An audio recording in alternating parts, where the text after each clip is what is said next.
Belə bir restoranda piti yemək istəyərdiniz. Bura Bərağan kəndidir, Tehran yaxınlığında yerləşir. Bilirsiniz ki, İranda yer süfrəsi çox yayğındır. Buranın da belə maraqlı bir konsepti var idi. Amma açığı mənə görə yerdə yemək yemək biraz narahat idi. Biz bura piti yeməyə gəldik. Yanında da əlavə Mirzə Qasimi sifariş etmişdik.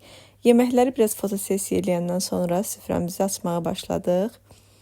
Yeməyin yanında soğan, turşular, göyərti, limon gətirmişdilər.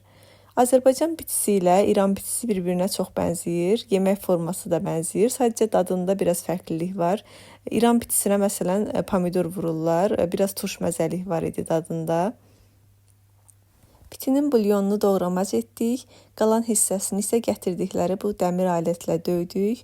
Elə başımız pitiyə o qədər qarışdı ki, bir də baxdıq ki, hava qaralıb və Bərağandan Tehrana yola çıxdıq. Yol boyunca buranın bazarından kiçik görüntülər çəkdim. Onu da videonun sonuna əlavə elədim.